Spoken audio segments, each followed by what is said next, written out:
please give a nice warm welcome to Colin Brady, the director of Star Rifter, and Matt from Floyo. Yes, come on down. They're going to walk us through how some of these AIs maybe did amazing, maybe they didn't always do amazing, but certainly where they did hit the mark, we're going to love to see, and we're going to learn some more about maybe where they didn't hit the mark and where they can improve. So take it away, gentlemen. Thank you. Great, thank you very much. It's actually strange to sit, isn't it? Do you feel like, stand up? Yeah, I feel like I should stand. I stand when I work. Yeah. I stand when I do my video reference. And let's see. So that's just for video. This will be your mic for the audience. Very good, thank you. All right. Well, anyway, thank you guys so much for coming. This is so crazy right now that you're all here, and there's so many smart people here.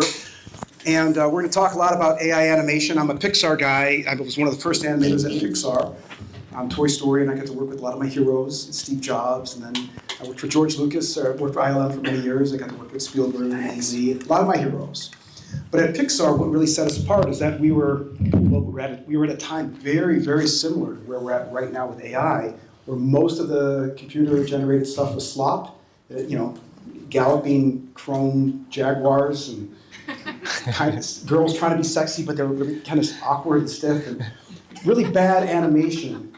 And so Luxo Jr. came out. I was going to CalArts. We were part of the first wave. Many of my CalArts classmates, we were part of the first wave to go up to Pixar. And it was wonderful. We were there. It was probably 70 people at the time in these little warehouses near Berkeley, Northern California. And the best animation, well, we started with the bouncing ball, and I could talk for hours just the theories about why the bouncing ball is so important in determining personality, just the bouncing ball alone. But then it transitions to getting out of your chair and acting. And it's all about just getting out of that damn chair and acting it out. It has to come from real life. And the acting ideas come from real memories. Every person in the world has memories just as valid as anyone else's. Their most embarrassing moment, their first crush, their win, their losses. These are really important memories.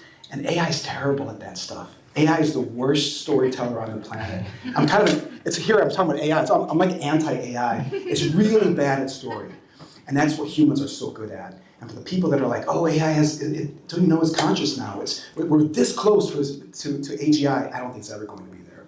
We have life on our side. We have 3 billion years of evolution. We have something AI doesn't have. We have something a trillion NVIDIA processors will never have. And so I'm not going to see the battle just yet and say, well, there are jobs. So what we're doing here, and I'm very thankful to Ken Nakata, Amazon, that brought us together. Matt, Jessica, they're here tonight. And these guys, thank you. The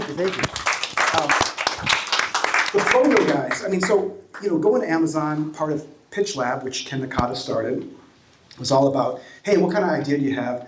I think they said they want a Pixar guy to try to make a film using a way that Pixar would do it. And so I wasn't sure what team I was going to be working with. It's all about the team. And so I met these guys, and it's very yin-yang, I suppose. Like I'm kind of the wacky, crazy guy, and they're the organized one. And so there's a really great chemistry here. I love these guys to death. And they were able to always kind of keep me in check. And very simply put, is they were able to take my characters and keep them on model, keep them grounded, to train the Laura and train it on model and keep the characters consistent, and allow me to act out every shot. And even before, what you're not seeing in those videos, I took images, I created simple models in Meshi, I blocked it out in Maya, I did all the layout. You'll see it in there. Oh, good. So anyway, so these guys really helped keep it consistent. And I use all the tools. People's like, what AI do you use? I kind of use them all. So these guys really helped guide the way. And it was only last week that I said, okay, tell me, realistically, what percentage of our film was done with Wan? He said, about 75%. Yeah. So 75% is because I'm a big video-to-video guy. I want everything to be either puppeteer, acted, blocked out in Maya, blocked out by an animator. And these guys help make it happen. Just trying to make you happy, honestly. Very difficult to do. It's super hard. Very tortured. Yeah. Awesome. No, I think you covered most of it. I think everyone here is kind of here because we want to know how this was done, essentially. So I'm kind of here to kind of nerd out a little bit and give you a peek behind the hood of sort of the process that we had working with Colin, with Amazon, and honestly, just you're going to see so much. You're going to see it. So I'm going to just jump in. Let me see. Let me just scoot over here. One thing I wanted to mention before we played the actual. Well, we're going to do a little sneak peek first, and a little bit behind the scenes video. We actually posted like a half minute. It was like 30-second on LinkedIn a few weeks ago, and we got over 70 hours now. I mean, I took a screenshot before, but this is on LinkedIn only. And that tells me that, for a little 30-second clip to be viewed for over 70 hours, just showing just a 30-second behind the scenes clip, not even the actual film, that to me says that there is a lot of interest just to know how this particular approach was done. I mean, it's very unique. It's everything but text prompts. I think you'll see through everything that we've done with Colin and all the different steps that there were actually no room for text prompts at all, actually. So with that said, I want to jump in, just play a quick teaser. And let me see here. I'm just going to change videos here. All right. Audio. Okay. Hold on one second. Was it supposed to go on Bluetooth? Yes. Try it again. Yeah, it was on Bluetooth, right? No, just try it again. Oh, try it again? Okay. Turn down here.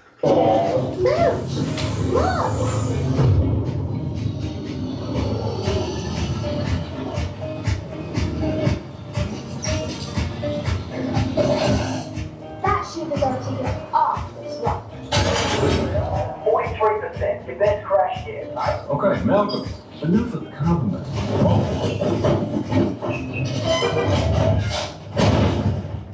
Hello? Anybody home? I'm standing in the middle of nowhere. Don't go down there until I say That's my fault. Give it back to me. classic Mooch. Got you, you mandarin muskrat. Freeze! Mooch, time up. Get it way over your head. Crap laughs. I'm stealing your ship and getting off this You'll plane. never steal that shit. Lemon time. Dex Bramblestar, captain of the Galactic Current Delivery Service and commander of the Wall. At your service. Okay, son of a star scrub. Captain, huh? Hey! We got this. Seriously, who built cannons that big? Quality reaching escape velocity. Launch complete. Always nice getting information from the pilots.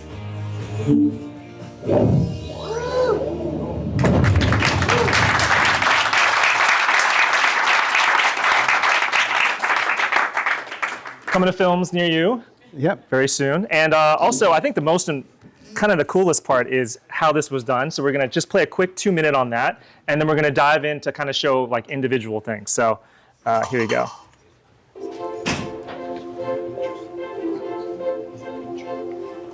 After working at Pixar and ILM for many years, I knew I wanted a combination of something that was like Star Wars meets a Pixar movie. I wanted comedy, heart, action, adventure, and of course a cute little alien sidekick.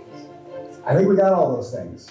As a kid, what drew me to Star Wars was not just the cool story and the spectacle and the mythology of it, but the fact that I was able to see the behind the scenes and watch as a bunch of these artists and hippies were in these warehouses here in Van Nuys experimenting on how they would robotically control how spaceships would fly, as well as synchronize that with the camera. These guys were truly doing cutting edge technology, figuring it out as they were going along. That kind of sense of spectacle and pioneering is what we're doing right now. It was definitely a challenge. How do you take AI, a machine, and create something with it that feels human? I always want to make sure that the character's performance is driven, especially when it comes to the eyes. The eyes are super important to me, getting every little eye dart, every little squint, every blink, every breath. These are things that you want to put in the character's performance that are often overlooked. So we added on top of existing systems and built new tools in order to translate real-life performances into these beautiful characters that convey the same level of emotions as our actors. We also created workflows that enable us to have very selective control so we can keep the essence of what's working in the performances and ignore what doesn't. So we're left with detailed characters full of life that stay consistent across shots and angles that are able to have physical interactions with real objects and other characters. Initially, we said, how do we create this 6-minute pilot with as few characters as possible, in as few environments as possible that still tell a story? So we ended up with a middle-aged guy, a tough 8-year-old girl, and a lovable alien named Mooch. But also we had a spaceship called Wallaby, and that had to be kind of our one fault. It had a gritty and powerful. And then we had a new alien environment called Orcus Prime. And this environment has kind of a bit of a truck stop mixed with an old abandoned military site. I also created a simple 3D model in Maya where I would block out the environment and go on a virtual location scouting to figure out exactly the plan of which angles I would shoot and making sure that my staging was correct. Keeping the humans driving this AI process is essential to not just making a good product, but I think it's what we really need in this world, to not just let AI take the wheel. AI doesn't have heart, it doesn't have humanity. That only comes from humans. As far as we can tell, only humans can bring this sense of soul and authenticity to the process. Woo!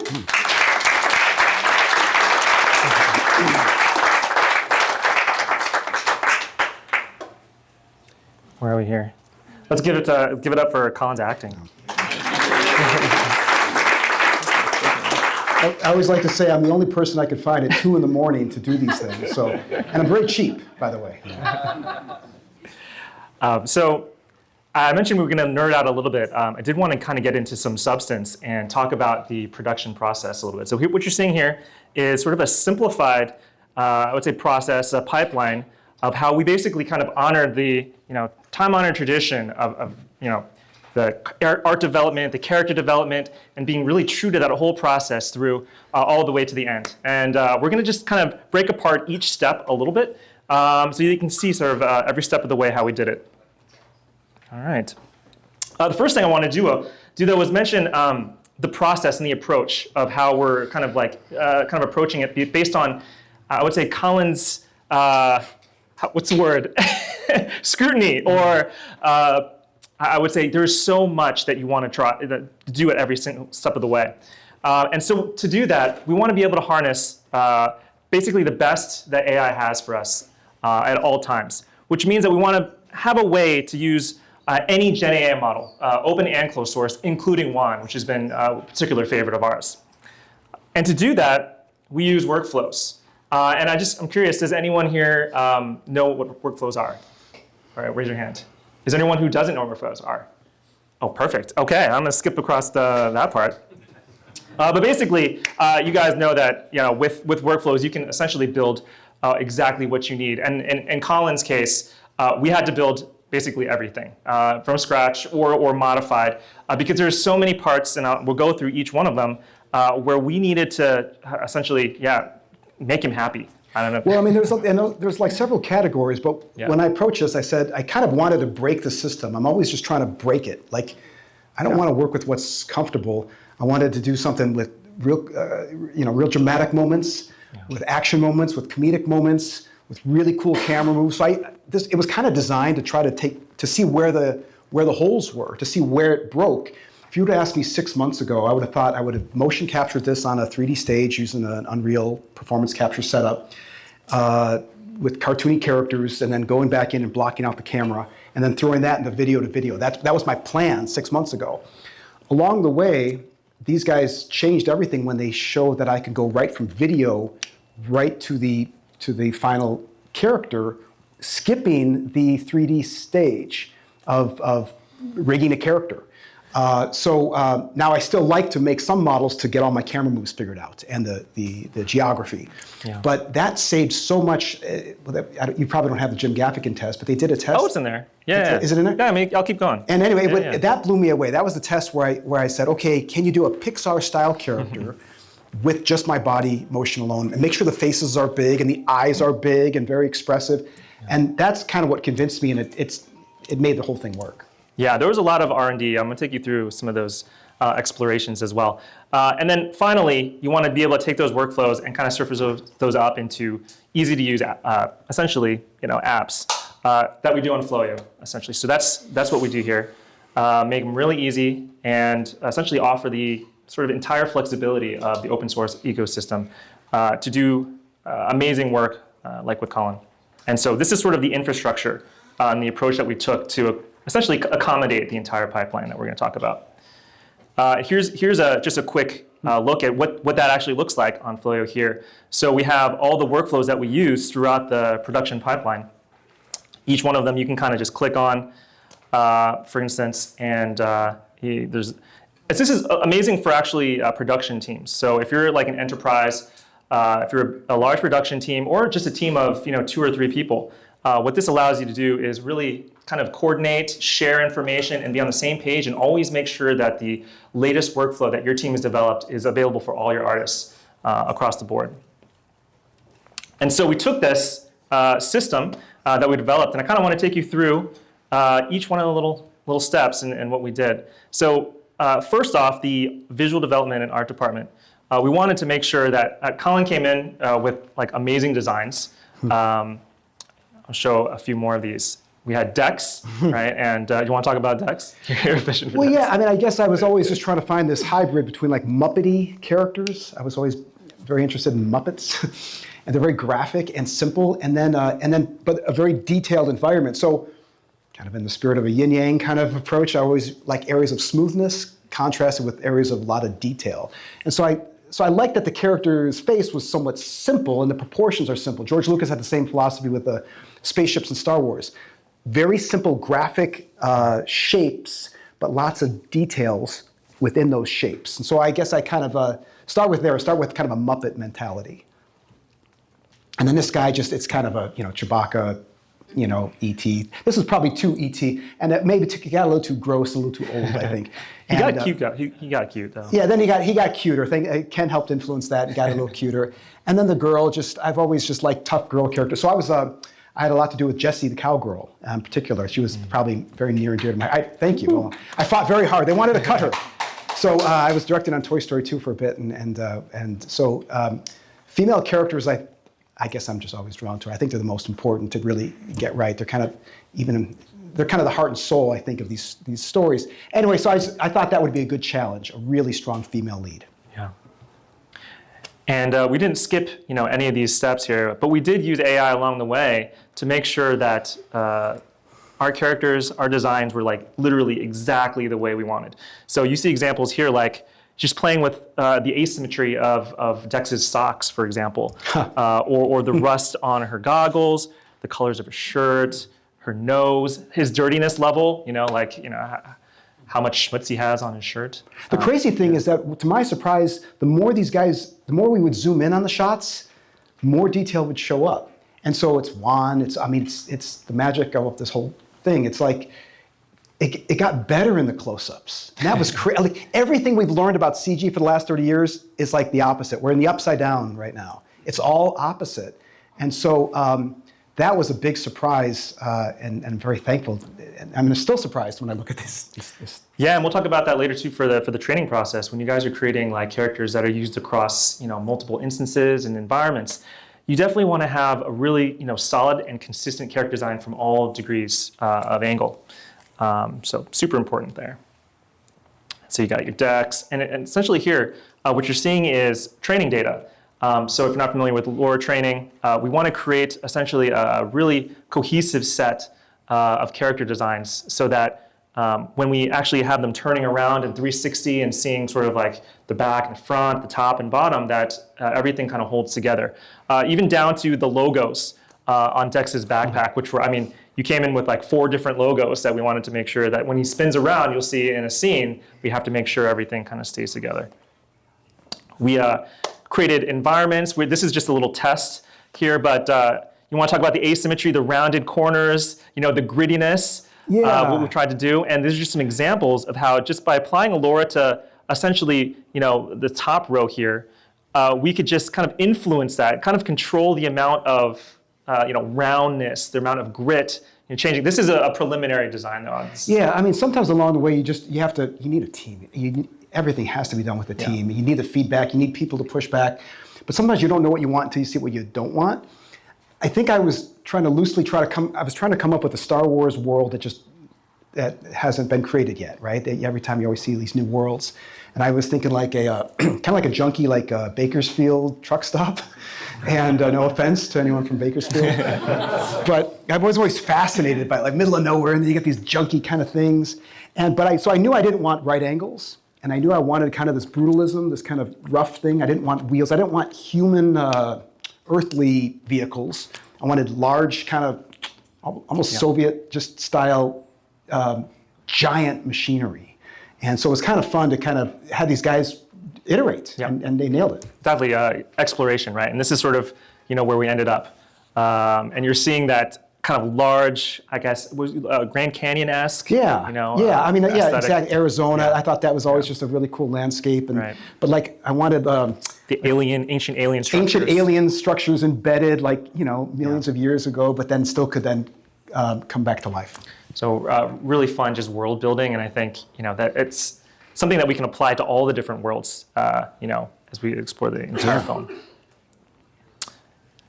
Well, just at some point we just needed a map, and I'm like, I don't know. So a lot of this stuff starts even with just like little thumbnail sketches, little doodles. There's a whole legal topic we can go into, but like it saves you just even legally, if there's any lawyers in the room, you got to start with a drawing. That's a very good idea, or an image, and then Photoshop the hell out of these things, and then make them your own. So it started, I think this was probably something I did on a marker board, and then I fed it in AI, got another iteration, then I'd Photoshop on top. So this is probably 4 or 5 iterations in to something that I'm just like, these poor guys, I'm talking like a crazy person, they just need a map. And so I just created this rift gunnery, ancient cannon stuck in the Grand Canyon somehow. And I think it really helped them a lot. If we had more time, I think that I would have made a little more of a town. But these guys, I'm so thankful they were using these things so closely, more than I thought. Yeah, you'll see from the actual film when it finally releases that it's all structurally and spatially consistent. So when you see kind of the ship from above and the mountains, everything kind of matches. Everything works and consistent with each other. And then just a little bit of behind the scenes of how we kind of explored the world and the characters and the world building. It was a lot of exploration and iteration, and again, back and forth of making sure that we kind of got the essence of what Colin was looking for, and the designs, the colors, styles, everything, essentially. So a little bit behind the scenes. There's so much work. I look at this thing, it's almost insane. painful how much work we put into this. But I think it was worth it. Yeah. Because what you have now is like really strong fundamental character design that is going to carry through for the rest of the feature film. Well, in the end, they always have the lore. To a point, and there's a puppet thing they did later, but it was to a point where, if we had more time, there's a lot of human motion capture. The thing we didn't have time to explore was really more puppeteering and more keyframe animation to get the really crazy broad stuff, the cheating of gravity, and that kind of thing. But these guys did an amazing job. Correct me if I'm wrong, but I felt like if I gave them a video of my shoe or a cat or my mailbox, if they turned up... You did your hand. I did my hand and turned it into a ship. Anything I gave them, depending on how much they turned up the LoRa, the trained data set, could make it always stay on model. And that was a real threshold and I use all the tools. People are like, what's your favorite AI tool? I'm using them all constantly at the same time. And this is the only time I've ever seen anyone get consistency, and it's because they built a LoRa that plugged into Wan. And so I'm a believer, and maybe there's other tools out there that do it. This is the Kool-Aid that I currently drink right now. I love it. I love what they're doing. All right, awesome. It's funny you just meant Kool-Aid because I was just watching the studio up in the Kool-Aid. Awesome. And then based on that step, that's happening in parallel. We're also creating our workflows basically to accommodate all these different kinds of shots that he's kind of created in this animatic that he's presented. Yeah, after building the 3D environment, what I was really impressed, there were new shots these guys were creating, and they would say, can you just give us the Maya file? And at one point I'm like, I don't know, it's like a 6 gigabyte file. I put all this crap in it, different models and meshy UI, meshy AI characters, and I do a little bit of rigging. So the file was so large, but they took it. I made a big FBX export of it, and then now they had a 3D world that they can zoom around and find the right angle. Because AI is great at, it's a miracle in many ways, but it's very bad at spatial reasoning. It doesn't understand 3D space, and it will get there someday. I just don't trust it in 3D space. I need blocks. I need actual items. So these guys would use the data, any data I would give them, they would use. Yeah, this is our kind of attempt to essentially, when we saw the animatic, kind of break them down kind of fundamentally into blocks of kind of different levels of complexity so that we could start creating our workflows. But there's obviously kind of more complicated aspects of where it goes. I'm showing some of the really early demos here. But I like this one because I think the middle one was, what did you generate that? Runway. Okay, you generated a runway. And we were doing some quick tests. This is actually one. And you can see just from like the body movements and the way that she like has that attitude, there's just like so much more life here that we're able to capture. And this is with one. And us kind of tweaking variables, and settings to make sure that it's really capturing her essence. And I don't know if this one was doing it yet, but what kind of blew my mind is that once they were able to extract a skeleton, open pose mannequin of my performance and the face, the cleanliness factor just jumped enormously. Like the model was like a 3D model. It was really, really clean. When I use just video to video, and I love it, there's a lot of tools out there that I use that are just pure video to video, they don't give you the consistency that I would need. So there was just something really pure about their process. We also found the more I zoom out, the better. Like just from an animation perspective, you gotta understand what the hips are doing. Like even if you've seen a character from the waist, chest up, you gotta always keep the hips alive. Characters don't die at the edge of the frame. Everybody's always kind of a bouncing ball. But the more I zoomed out, the better it got. Yeah, so just another example of, look at her sort of just like emotion, level of emotion, the way she turns her head with that I guess attitude really, and you're really getting that in the right two here, which are kind of our experiments. And as we mentioned before too, this is really interesting when you're tweaking these models sort of to the nth degree. Sometimes the more you try to capture someone's exact emotion, it also captures their exact proportions at the same time. So what you kind of have to do is create new tools to kind of counteract essentially that. Because we wanted to really stay really close to the acting, so we had to then kind of pull it away from the proportions. This is what made me a real believer in Floyo, because they were making tools. And it reminded me of the Pixar days working with the technical team. I was often the liaison between the animation team and the technical guys that invented motion blur, invented particle systems at Pixar.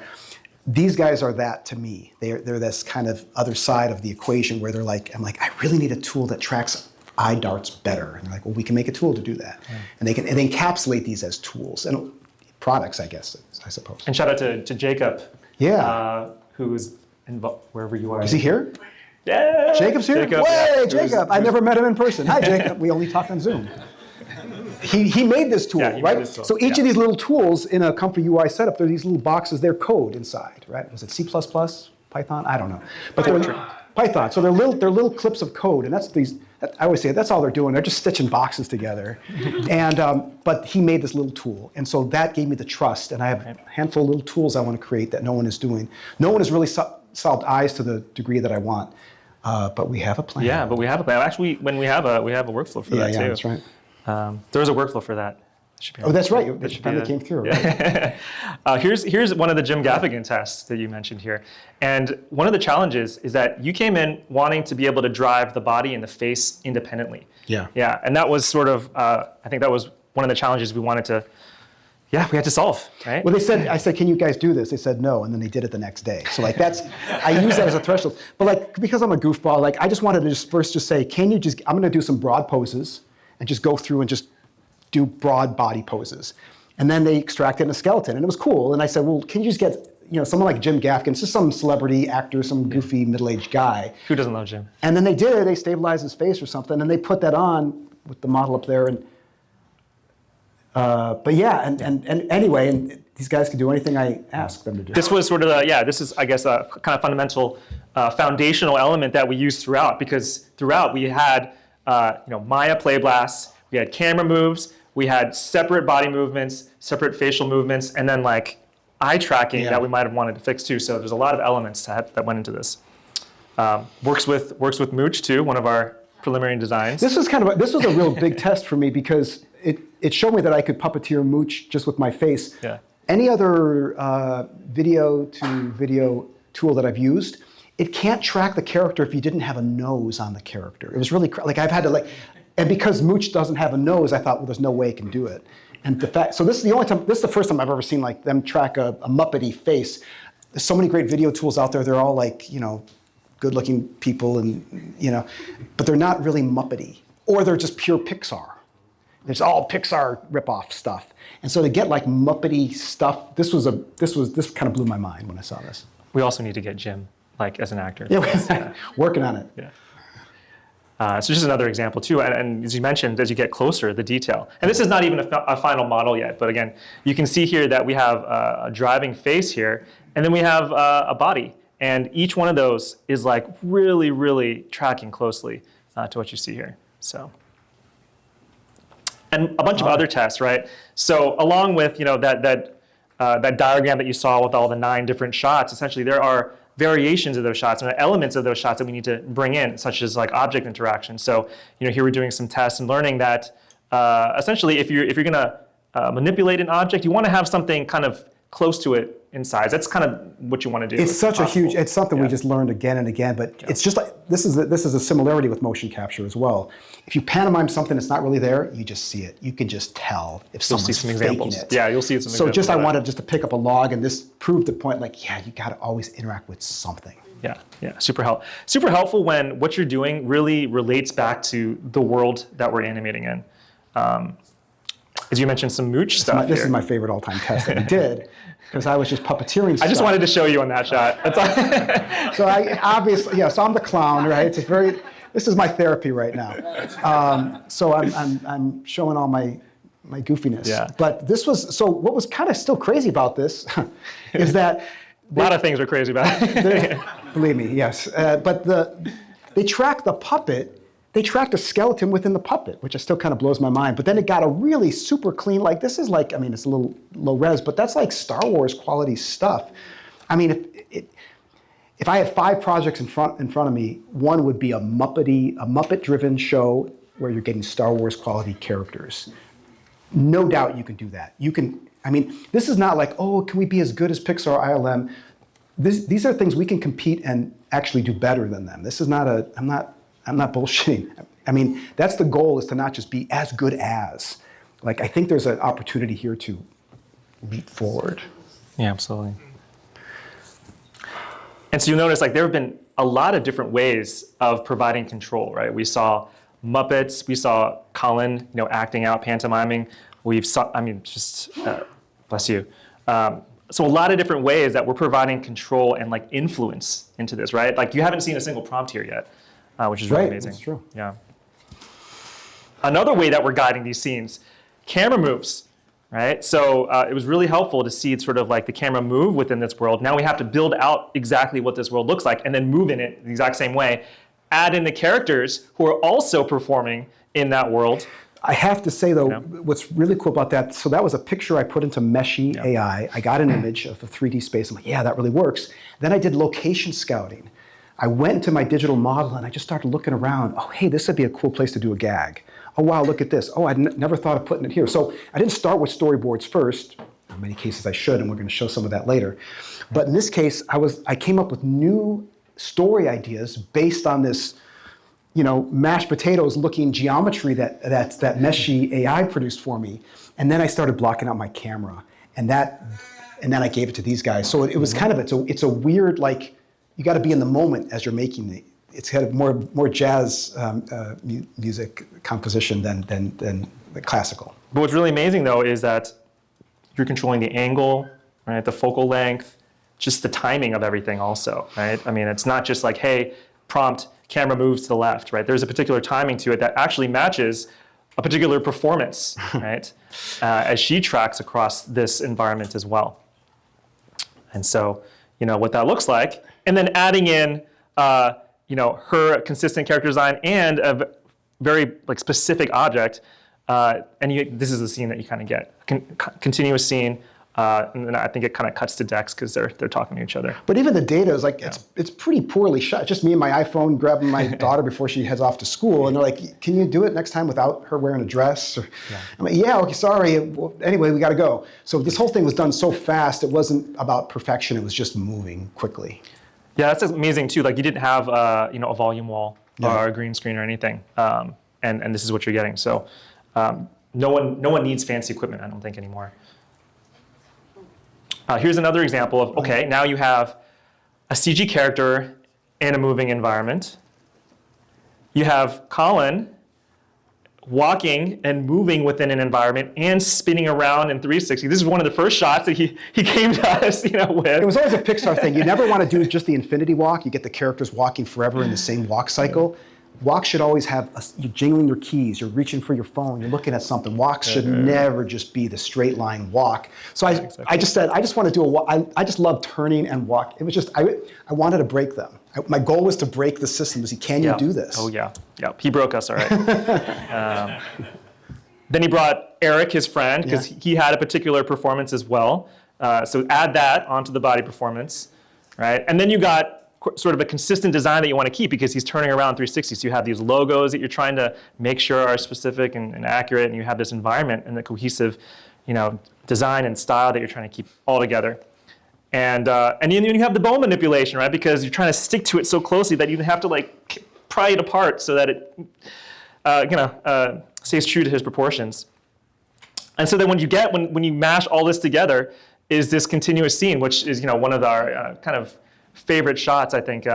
And this was done, I think, sometime in November. So the tech has actually evolved. That's like a decade in AI time. So you can imagine this is really, really pushing things. And no prompts. I don't think we ever use a prompt. Right? Wow. You got everything. Everything is defined already from the moves to design, as you can see. Okay, and then capturing the performance. I just wanted to talk about some of our learnings, right? When you were kind of Ken Nakata, yeah. So Ken's here. So Ken came over and we played with puppets. And this was just fun to figure things out. I mean, before I had someone to do this with, I don't know why I didn't know how I was going to interact with the puppet, or could it go up on the table, or was it going to be down low? You just have to you just have to do this stuff with your own bodies. I always say my body's smarter than my brain. So it wasn't until Ken came over and we just had fun goofing around with puppets that we really figured this thing out. Two really smart guys right here. We're just being kids. I mean, it's like we're being 5-year-old kids just playing around. Yeah, and what's awesome is that that really helps inform what we're creating, right? We're not just prompting, hey, a Muppet just sneaks behind, the shoulder of something. I mean, we literally know exactly what we're doing, the timing and the moves and everything. So, also we have some more pantomiming, right? And some more. I just wanted to show you acting. Yeah, essentially. it's always good. And I mentioned before. What's so great about sort of the sort of open source Wan and sort of the workflows that we create is that we're not locked into just here's what you get and you don't get upset, right? Like if Colin records something and it's perfect except for just one element, what we can do is essentially isolate what we like and then kind of just disregard what we don't, so that this scene. I mean, that was a good example of me pantomiming something that didn't work. I'm like, well, I guess my other arm's on the table. I didn't have a table at the time. And so it kind of screwed things up. You got this weird elbow sticking out that didn't really look natural. And then they were able to remove, I don't know how you even did that, but they were able to at least tell the AI to not follow that. Because the performance was great. Didn't want you to re-record, Appreciate that. So one thing is also very, very important, even though I did the layout and so on, and they did an initial pass, one super important thing that maybe isn't talked about ever, or should be, you got to get the eye, when you actually do the performance, the final performance, the eye line has to match. We're going to talk about that one too. Oh, good. Yeah, I have a good example for that. I think it might be coming up here. Yeah. So this is one of the learnings, and I'm going to show one after this too. So I think when your daughter was recording this, she was looking right at the camera, but that wasn't kind of where Dex was in relationship to her in the scene, right? So I kind of stupidly thought that, well, I just gave you the performance, you could just turn it anywhere, right? You really can't do that easily. With the body, right? But you're really locked in on these eyes, right? And so to have control of those eyes, not quite. You want to be as accurate as possible. But we actually did create a tool here. I'll get to that tool that we created. One of the things also that we learned is Wan, I don't know if 2.7 is any different, but Wan 2.2 did not like mustaches. So Eric, we had a hard time, and we didn't know why, but maybe if we shaved him before, because Jim came out here. Yeah. And so about pantomiming here, you can push AI so far, but when the kind of setup doesn't match sort of the physicality of where you are, I just wanted to kind of show you sometimes what happens, right? So like, I think that going forward with the feature, we'd want to basically make sure that the objects where they are in a relationship in sort of the world match the objects where you are, when you're acting out. And these guys are very kind. I mean, I gave them a bunch of slop. I didn't know which object was where. I changed every performance. Like, they should have complained a lot more. I'm very surprised that they didn't. But I gave them a big pile of garbage. This isn't the final shot. This was one of our, tests. But it was fun. Yeah, the outtakes are sometimes the most fun Yeah, it's part. basically an outtake. And again, like, if you're working with levers that kind of don't exist in the sort of the setup of the ship, you want to make sure that your recording kind of stays true to that. So you did actually here, and it turned out really beautifully, right? So once we sort of had your hands locked, on the TV antenna, then we can really kind of have that match the environment of the ship as well. So so that was our learnings, essentially. A lot more, but I'm going to blow past this, but just a note on the training. It's super important. It's a super important step to make sure that you have a variety of shots and to make sure that the AI is able to separate the subject from the environment. So if you always have the subject in front of a gray background, then it may associate that. And you want to make sure that it's in all sorts of different places. We also did a crazy exploratory on the ship as well, on making sure that the ship was consistent in all different angles and all different configurations, with the windows open and closed and doors open and closed, the stairs up and down, the wheels up and down, even the cargo hold up or open and closed, even though we never showed it in the feature. And I wanted to make it sure it looked really junky. It's Star Wars, right? It's Millennium Falcon. I wanted to kind of make it as junky and rusty as I could. Right. But now we have like a fully rendered, like structurally consistent ship now that we can kind of put in any environment. So it's great. And then one of the key steps that we wanted to make sure to ensure consistency is that every shot, just like in traditional, you want to be able to create your animatic and you create your kind of master keyframes. And so again, when Colin was mapping out his shots and taking screenshots within Maya, we wanted to make sure that we could capture that with our character designs. So you can just kind of see a few different comparisons between the layout and the final frame. But again, staying very true to the space and to what's happening in there. And a quick note also, it looked easy. It's almost like people might think that it's just kind of hit a button. But there's a lot of kind of development involved into making sure that these shots look as accurate and consistent as possible. What you're seeing here actually is a Wan image LoRa that we created so that even the little kind of consistencies with the fingers and the hands actually play out as well. So there are little details that we can kind of tweak and make sure to stay on model. And then the fun part, the animation production.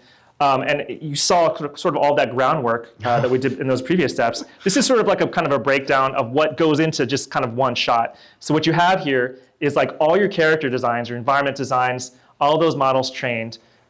Those get created into very accurate and consistent keyframes. You might have more than one keyframe, you have multiple keyframes. Then you have all the body performances, and then you have like the camera moves, the face performances. You add that all together, and that's what you get. And so, yeah, you've seen these examples. I think the team has done an amazing job. It's not just simple video to video, as you guys can see. There's a lot more that's gone into this. The real world interactions, the eye moves. I think the eye shot is in here somewhere. I must have stuck. I remember I put it in here. We'll talk about that. But yeah, as you can see here, the camera moves in Maya really helped. Even if the camera move didn't show in Maya, just the notes, Right. And then we can actually make that happen as well. One quick note about eyes. So 30 years ago when we were at Pixar, we were kind of figuring out guess you call them eye constraints, eye targets. You put a simple locator and make sure the characters always look at this point in space. AI doesn't do that at all. Like, it's really bad at that. And even the best AI, it's also trained on a lot of humans, but characters look away, they look back, they're looking at a slightly different direction. Or I'm a real stickler for every little eye dart means something. I mean, when I act things out, and even a character kind of looking down for a second, like, if the AI, if they couldn't pick up on that, I'm like, you guys, I need that little dart. Where is that dart? And then the more they would try to turn up the sensitivity, now the proportions start to look more like me and not the goofy Muppet guy. And so we're in the process of making new tools. We're recreating the same tools that we were creating 30 years ago at Pixar in the 3D world. Now we have to create those same tools in the AI world. Yep. I think that shot is in here. But you can see some more shots, different types of ways to put things together. This one was a really cool one where we actually created essentially a meshie of the ship so that we could kind of manipulate it in 3D space and then determine sort of how we wanted the ship composed in there. Okay, here's the eye test that I wanted to do. So here's the one, right? So you see here on the left, we have the original recording here. And when you kind of apply that same eye positioning to the actual render, she's actually not looking at Dex, who's more on the left. So what we created is a way to capture an additional performance. That's Sebastian Kampf, who's on our team. He's amazing. And he's actually controlling her eyes independently now with this new tool without changing anything else. So now we're really giving Colin like control literally over every limb, every little body part. One last thing, and I don't think we created this tool yet, but so a typical animator thing is that we pantomime, Tom Hanks or whatever. We take the actor's voice and then we go and we act out. I usually do it about 50 times, at least to the line, over and over again until it becomes kind of a dance. And I'm pantomiming the lip sync myself. Then in the animation world, maybe day 4, you're now doing lip sync and you tighten it up. Unfortunately, any lip sync problems were really my own. It was a limitation of my own lack of lip sync to the original actor's voice. It wasn't the limitation of the AI. Not our fault. It was a human error.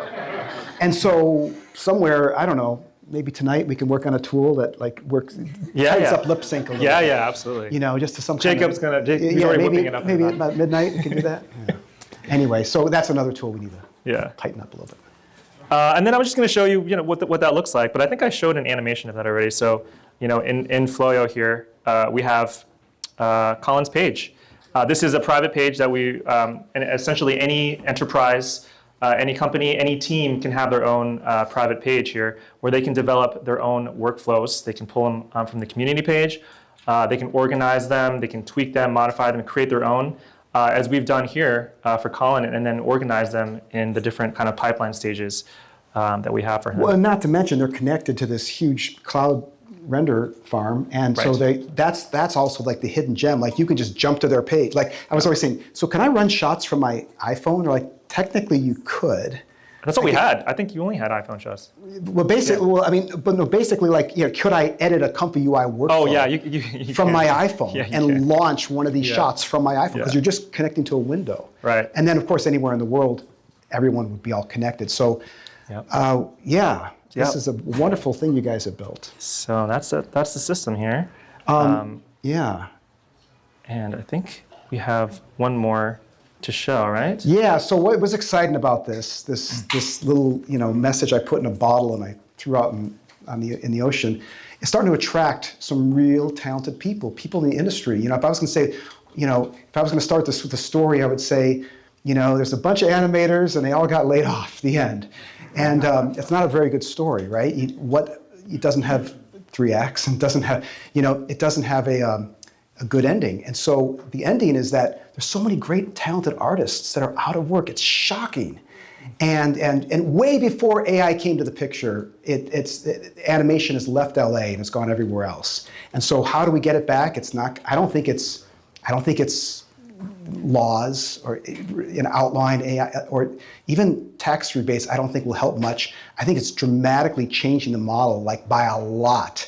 Can we take a $100 million looking film and make it for $10 million? That's the kind of scale we need. It's not just like incrementally. We can do it for 90 million.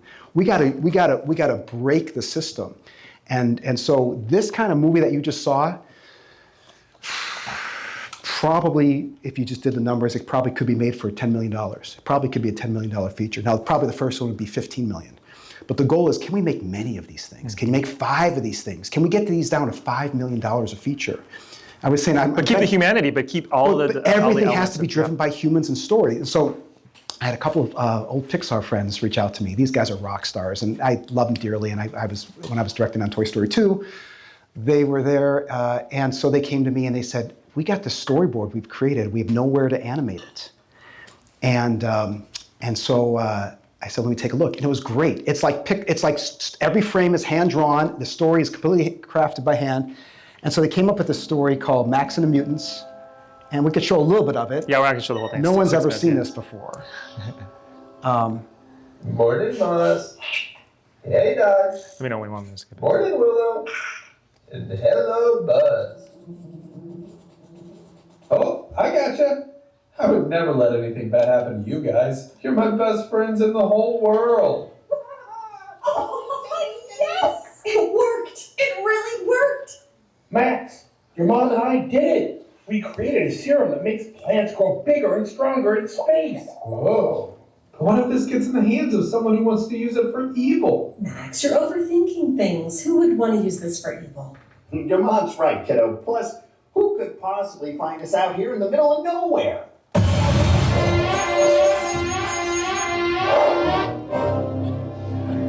Oh no! It's the Gregorians!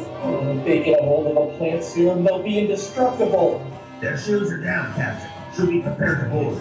Excellent. Let's see what muscle enhancers we can find on that nerd ship. Yeah. All right, Brad. Anyway, I don't know. Okay. I mean, I probably shouldn't. I probably shouldn't show it, but I just love this. This feels like any Pixar. This has the DNA of any Pixar movie. And these guys came to me, and I was like, "This is awesome. We have to make this." And so, within a very short period of time, I took some of their frames, and I just started saying, "How about this? How about this? How about this?" And why this works, and this is not; these are even rejected versions. It works because these start with human drawing. I mean, this is not prompt driven. These are drawing driven. No one is doing this. This is what AI can't do. AI can't do cartoony storyboards. And so I'm looking at this, I'm going, oh, we gotta make this thing. I mean, it's more broad comedy than Star Rifter. And these are just simple little tests. And so we're trying to find funding for this. And we've just agreed, I guess this is an announcement, we just agreed to join forces. Matt Lunn is his name, Matthew Lunn. He was like a 25-year Pixar story veteran. He wrote a book called The Best Story Wins. And then Ricky Nerva, who designed many characters through, 6 different Pixar movies, Nemo and all these things, did a lot of the character designs. So I'm joining forces with these guys. They're jumping on board, and we're really putting together a studio. And we're trying to bring the best of the best. Since then, a couple other rock stars reached out to me. Some might be here tonight. I won't embarrass them. But there's some talented Disney people that have reached out to me, just pure Disney, hand-drawn artists. And they're like, you're doing something different. And I'm like, yeah, because it's artists that are driving this thing. I need artists more than ever. We need artists. We need storyboard artists. We need gag people. We need story people. We need ideas. We need actors driving this thing. AI is just a polish. Now, someone once told me, and I actually love criticism. Quite honestly, I think I'm here because I want you guys to poke holes in what I'm talking about. I want you to criticize. I want you to give me the best arguments against this plan. But someone once reached out to me and said, well, you're just doing a different form of motion capture. So, okay, that's kind of true. Mostly for Star Rifter, it's mostly kind of human emotion capture. So I said, yeah, we are kind of doing a better form of motion capture and modeling and cloth simulation and particle simulation and hair simulation, and rendering, So aside from all those things, it's just the same old process, right? But it's everything that we're changing. Now, will this replace jobs, right? So I don't see it as, it's not like I have $100 million in my pocket and I was gonna hire $90 million of Houdini artists and I'm gonna now replace them with AI. I'm not getting the funding for a $100 million movie, but I think I can get the funding for a $10 million movie. So yes, if there's anyone I'd say is probably most effective, I would say cloth simulation, particle simulation, hair simulation, and then maybe render wranglers. But it's still very helpful to have some of them on your team. So if I was to assemble a team, I think I could do a film like this maybe with 5 animators, a couple of layout artists, a couple of editors, maybe 10 Floyo people, something like that, and then actors, of course. That's kind of what I'm trying to put together. And so I'm trying to take all these people that are super talented and out of work and put them to work and make content and make awesome content and make different kind of content. I mean, we haven't even talked about why can't we do a 101 Dalmatians style 2D animated movie? That'd be cool. That'd be cool. But it would take training the Laura, motion training the Laura with different styles. You'd have to probably hire, well, you can't find all those keyframe animators anyway, or the traditional animators, but you can find some. So then could you train the motion Lauras on just some keyframe moments, maybe a dozen, maybe 100. But then those will be the libraries you're using forever in your data set. And it's not like the artist is saying, oh, AI is doing the work for me. It's like, it's your own work, it's your own hand, it's your own animation that's being replayed again. And you know, you might prompt it, okay, I'm doing the emotional scene, okay? Use the emotional formula that I created 6 months ago, you know, use motion A. Oh, I'm doing the zip, you know, arcs and figure 8 in-betweens of 2 poses. Okay, use motion number 3 in-betweening that I created 6 months ago. So I see this as kind of I see this as the future. I really, really do. And it's not just like, oh, AI is cool, but it's like, I really think it helps revitalize this industry, which is really hurting right now. It still needs content, and we have a lot of stories to tell, and there's a lot of ideas in this room. And so I just see this as a way, I just want to be an open book. If I could just teach the stuff full time and say, you do it. You know, I don't want this just to be the me show, acting this stuff out. I want this to be the you show. And so there's several people here with really good ideas, and that's what I'm really trying to encourage and teach. And there needs to be education. If I was to teach courses in college, I would just say, learn Comfy UI, jump in and play with this thing and get some free, you know, so we talked about open sourcing our characters. Mooch. It would be like putting Mooch in there. We have the Laura already trained. Mm-hmm. If these guys had time, I'd say, just please set up a shot, set up a Comfy UI workflow that anyone in the world can go in, log in, get a 1 month free or whatever the deal is. I don't care if they bring their puppy dog into the scene or their best friend or their hand. Can they make a character that's always on model? So we would then say, we'll review these shots, we'll give you artistic feedback, but we're also secretly auditioning for who are the best and brightest in the entire world. I don't care where they are on the planet. They would then be part of the team that we're assembling to make these movies. So that's the plan. And I welcome feedback and disagreements, quite frankly. Yeah. I know you were offering for comments and et cetera. Please. I think we're done. Perfect timing. Do you already have a space where you're creating community to sort of provide for that group or cohort of people that you're looking for? This is it. You guys are day one. Absolutely. Yeah. This is the beginning. Yeah, how about a big round of applause for Matt and Colin here? Unbelievable, taking us into amazing people behind the curtain, getting in there. I think it's very easy to see that we can say they both have way more fun on a daily basis than we do. Like, what kind of work is, and then Colin, do you have any pets at home? Yeah, so yes. And how confused are they on a daily basis? Like, very. I'm a very silly person. Yeah. Before we get into question and answer, let's bring Forrest back up. Yeah. Because he, you know, the man behind the model and everything, the AI architect, the cloud architect, get in there, because we want to make sure people can ask you questions as well. And then both of you gentlemen stand on us, grab those mics out of the stand, and we are going to have time to mingle, network, really talk about all these things. But before we do that, we do want to take a few short moments here to ask some questions from the broader audience here. And the Floyo team has offered to give hats to anyone that wants to ask a nice question as a thank you to kick things off.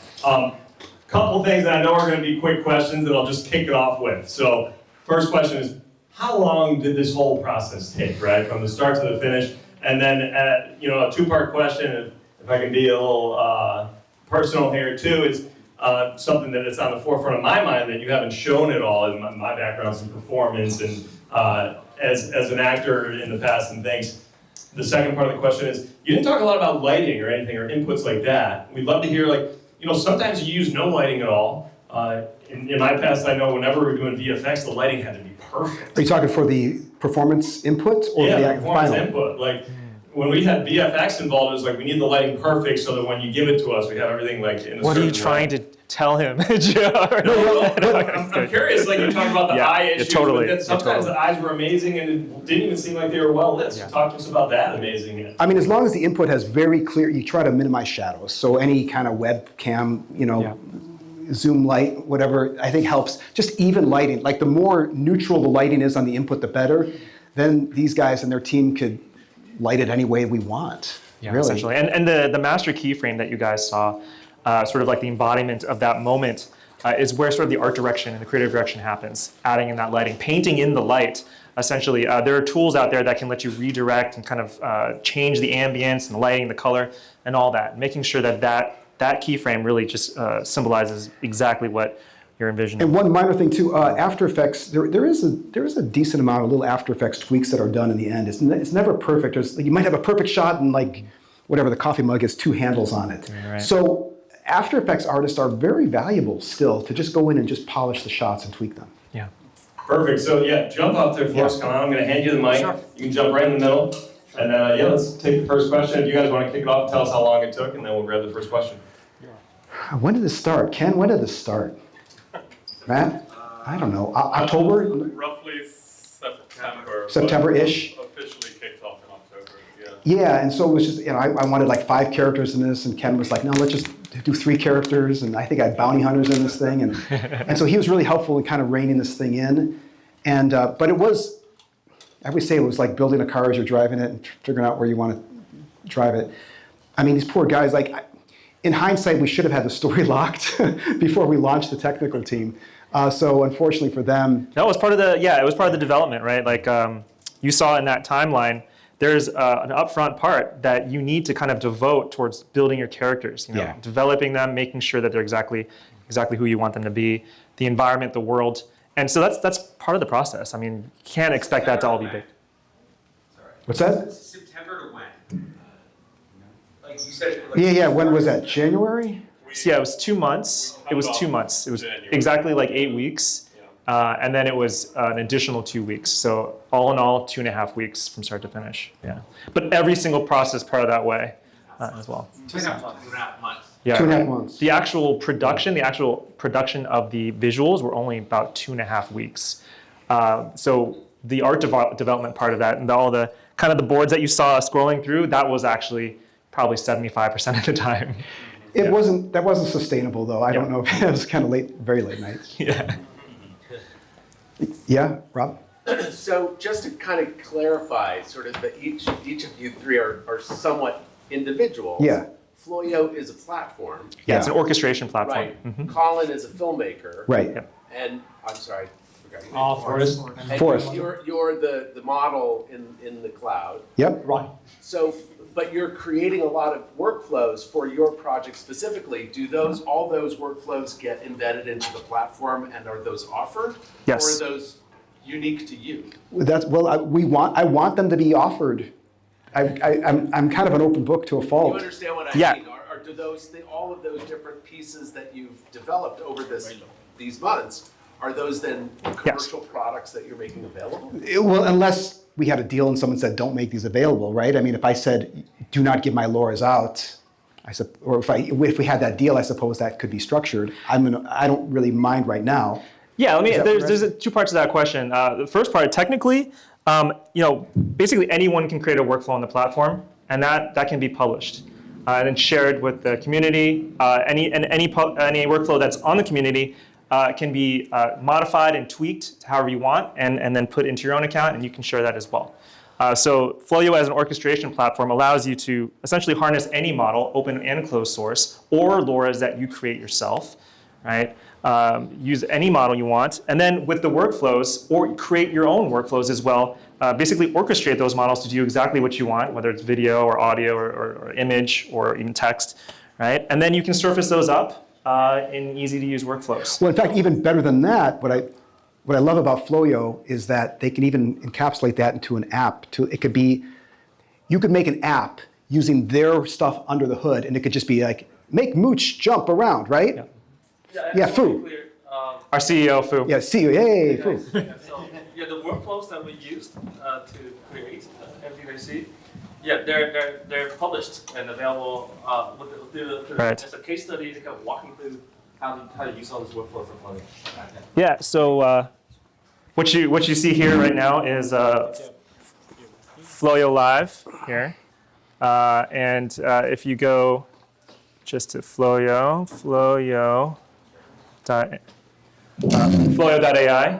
you'll see that there are hundreds of workflows, including Wan 2.7. And any one of these workflows you can click on and explore and run essentially within seconds here. And they're agnostic. I mean, it's pretty. Yeah. When I first met these guys, I said, "You guys are like kind of like master chefs. You create the recipe, and then anyone can use the recipe." And they said, "Well, we're really more like a farmer's market." Right. And I thought, "What?"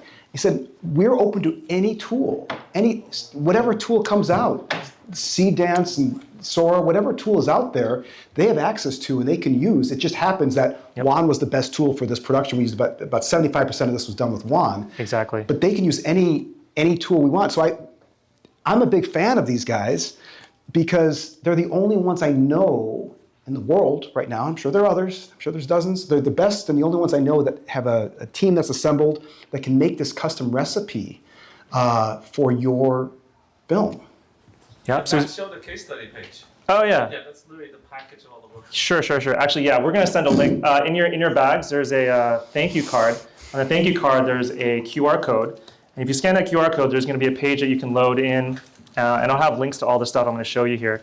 But I'll show you the case study here, and this is actually sort of the long version of kind of what we did in a lot of detail.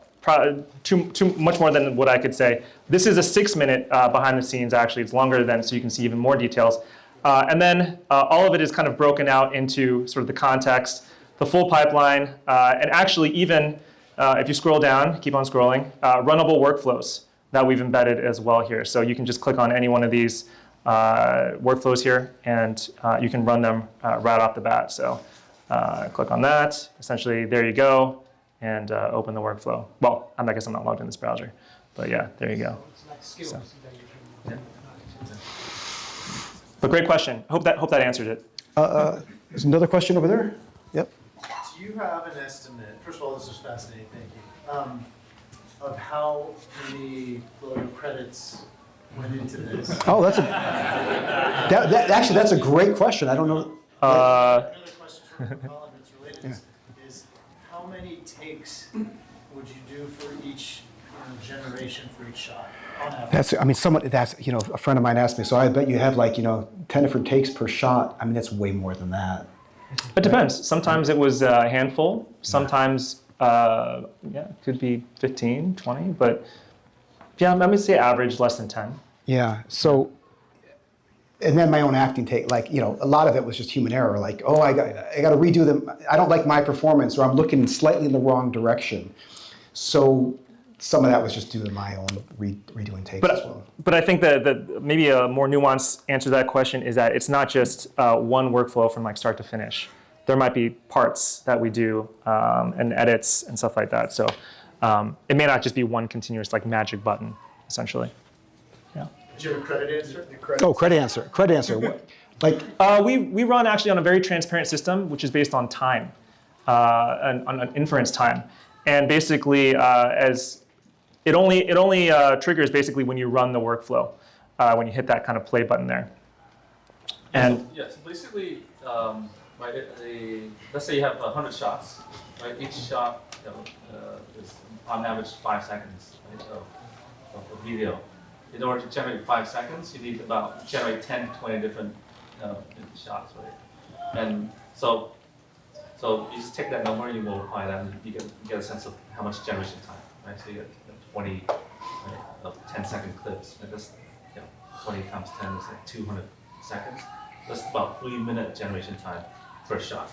Right? So if this 6-minute here has about 100 shots, right? You multiply that, and that's how much generation time it takes. And on Floyo, it costs about, on average, about $7 per hour of generation time. regardless So of the whole the thing's about $500 to $1,000 per month generation time. So yeah, just to do the production. So it doesn't matter which model you use. That's right. Yeah, so not really. Yeah, I mean, it matters a little bit. Some model takes longer to generate. Some model costs a little bit more per second. But on average, it's around that. So there's one more question. Yeah, sorry. Thank you so much, guys. Quite insightful. Kind of reminds me of like Nick Park with Arvin, how he would do things like just acting all the parts himself and then give that to the stop motion. Someone else said Wes Anderson did Fantastic Mr. Fox the same way. He just acted every single shot out. Apparently he can't see those, but he doesn't allow his goofball side to come out like I am. But yes, that was also a way he knew what he wanted. Yeah. Right, but so it's just taking the technique that they would use since video cameras came out to a modern take on that, and but since it's so much almost like a 2D animation with this technology to drive it with a 3D look, are you doing training per character on like the animation style that gives it the caricatured animation, or is it just mapping more one-to-one the performance to the character without having much ability to caricature or exaggerate that animation so much? Yeah, you're hitting the nail on the head. That's the future right now. So motion training LoRa's is the next future right now. Right now, if I had my own criticism, it's very human-y. So it's whatever you do. It's whatever I do. You can't do like a Bugs Bunny or a Roadrunner kind of exaggeration, stretch draw. SWAT, yeah, right. Wait, that's what we should be doing, and that's what I wanted. I want to push that as far as we can. And right now, there's technically no reason why we couldn't. So you could train it. 3D models, just do, or animation references with the same character. Or 2D animation. Right. But either way, get that as another LoRa trained on top of it, and then blend that into it or something. That's absolutely the next goal. Yeah. Barbara? That was part of my question, so that was great. Yeah.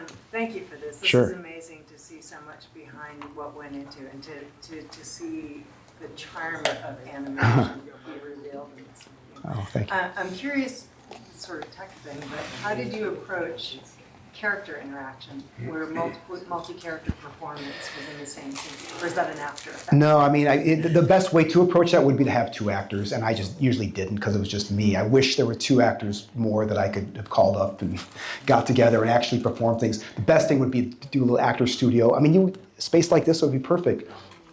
To shoot the whole thing with actual actors, and when there's interaction, getting them to interact would be ideal. Short of that, we just kind of faked it the best we could. Good old-fashioned compositing for that. But do you have the interacting performance in the frame, or are you compositing? You would, if you have both actors, right? But he's acting out each one kind of separately. So we would then kind of composite. So you haven't tried to do that? Yeah, so I would After Effects both my performances into the same shot. Yeah. Good for time, right? One more? Yeah. Oh, sorry. Yeah. Hi. I was just wondering, so I think the part of this that I missed was how did you get from that mashed potato layout model to a final really nice environment for your video? Well, so I guess once they trained the environments on the exact, images, it would just take the mashed potatoes and clean it all up. I mean, the AI, once you give it anything, you could give it a cube, and that's better than nothing. And so having a gross mashed potato looking thing was actually super helpful. That's all you really need.